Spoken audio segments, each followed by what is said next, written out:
경복궁 담벼락에 스프레이로 낙서하고 도주한 10대와 이를 모방해서 문화재를 훼손한 20대 구속 여부가 이르면 오늘 결정됩니다.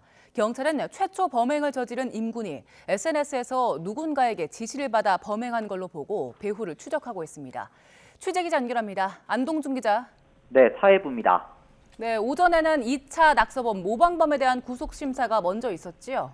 네, 그렇습니다. 앞서 오전 10시 반쯤 2차 범행을 저지른 모방범 28살 설모 씨에 대한 구속 전 피의자 신문이 먼저 열렸습니다. 구속영장 실질 심사를 마치고 나온 설 씨는 범행 이유 등을 묻는 취재진 질문에 작은 목소리로 연신 죄송하다고 답했습니다. 직접 들어보시겠습니다. 범행 저지르신 이유가 어떻게 됩니까? 죄책감은 없으세요? 설 씨에 이어 지난 16일 첫 범행을 저지른 17살 임모군에 대한 영장 실질 심사는 잠시 뒤인 오후 3시에 열리는데요. 이들에 대한 구속 여부는 이르면 오늘 결정될 예정입니다. 임군과 함께 범행을 계획하고 동행한 16살 김모 양은 직접 낙서는 하지 않은 것으로 파악돼 어제 새벽 석방됐습니다. 경찰 수사는 어떻게 진행되고 있습니까?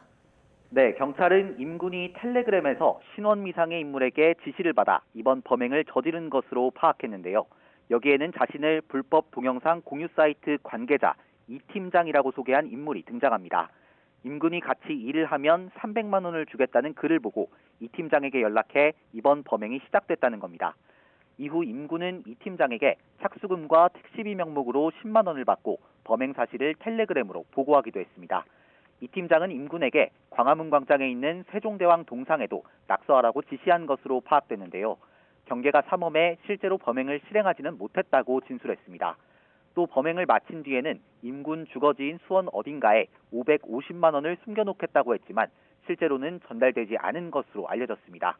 경찰은 배후를 추적하기 위해 임군에게 착수금 등을 보낸 계좌와 SNS 계정을 추적하면서 이 인물이 이 팀장이 맞는지 또 불법 동영상 공유 사이트와 어떤 관련이 있는지도 들여다보고 있습니다. 지금까지 사회부에서 YTN 안동준입니다.